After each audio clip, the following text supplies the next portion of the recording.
Hi నమస్తే అండి. పల్లెటూరు అభిరుచులు. నేనైతే ఉదయాన్నే ఇడ్లీ పెట్టాను. ఇడ్లీలు అయితే మిగిలిపోయినాయి. ఎన్ని ఇడ్లీలు మిగిలాయి? 8 ఇడ్లీలు మిగిలాయండి.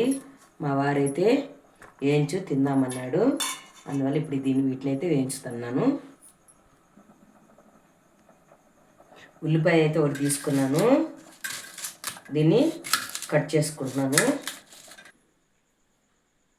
కరివేపాకు 2 రెమ్మలు తీసుకున్నాను. ఇది మా చెట్లోనే కాసింది, కోసుకొచ్చాను ఊరికాడుంటే. పచ్చిమిర్చి చిన్న కాయలండి, చూడండి. ఇవి కూడా మా చెట్లోనే కాసాయి.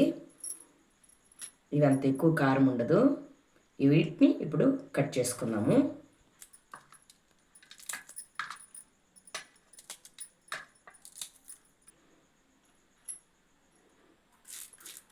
ఒక స్పూన్ ఉద్దిపప్పు, అలాగే పచ్చెనపప్పు 2 తిరగబాతికి తీసుకున్నాను. ఆవాలు ఒక కొద్దిగానే అండి, 1/2 స్పూను.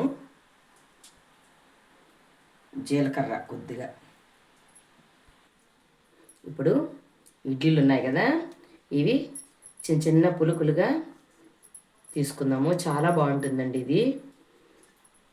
చాలామందికి తెలిసే ఉంటుంది ఇడ్లీలు మిగిలితే ఇలా చేసుకోవచ్చని. సాయంత్రం పూట 4 గంటలకి అలాంటప్పుడు చిన్నపిల్లలు కూడా స్కూల్ నుంచి వచ్చారనుకో, ఇడ్లీలు మిగిలితే స్నాక్స్ లాగా వేయించి పెడితే చాలా బాగా తింటారండి. మీరు కూడా ఇంట్లో ట్రై చేయండి. అన్ని ఇడ్లీలు బాగా చిన్న చిన్న పులుగులుగా కట్ చేసుకున్నాను. ఇప్పుడు స్టవ్ మీద ప్యాన్ పెట్టుకున్నాను. స్టవ్ అయితే వెలిగించుకున్నాను. ఇప్పుడు కొద్దిగా ఆయిల్ వేసుకుంటున్నాను. ఇప్పుడు నూనె వేడెక్కింది కదా, ఇప్పుడు ఈ పోపు దినుసులు వేసుకున్నాము. ఇప్పుడు పచ్చిమిర్చి వేసుకుంటాను, అలాగే ఉల్లిపాయలు వేసుకుంటాను.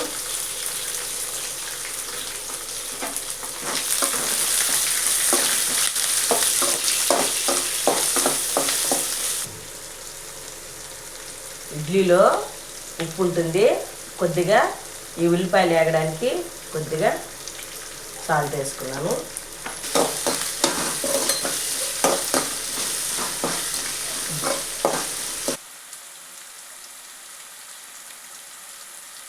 పసుపు కొద్దిగా,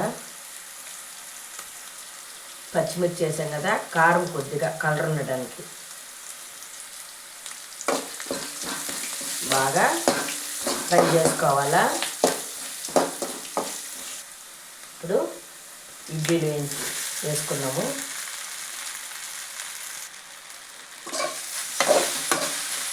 ఇప్పుడు బాగా కలబెట్టుకున్నాము.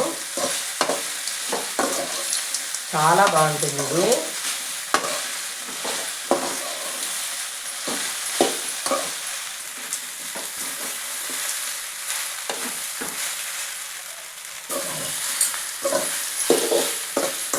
చల్లగా ఉంటాయి కదా ఇడ్లీలు, ఇలా వేయిస్తే వేడిగా ఉంటుంది, టేస్టీగా ఉంటుంది.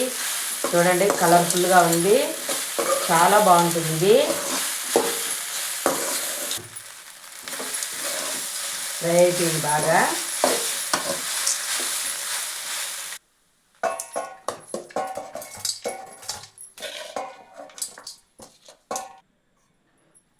చూశారు కదా ఎంత కలర్ఫుల్గా, ఎంత బాగుందో. చాలా బాగుంది ఇది. మీరు కూడా ఇంట్లో ట్రై చేయండి. నేను ఎలా చేశాననేది కామెంట్ పెట్టండి. అలాగే నా ఛానల్ కొత్తగా చూస్తున్నట్లయితే సబ్స్క్రైబ్ చేయండి, లైక్ చేయండి, షేర్ చేయండి. నేను కొత్తిమీర వేయలేదు, మీరు వేసుకోవచ్చు, నేనైతే వేయలేదు.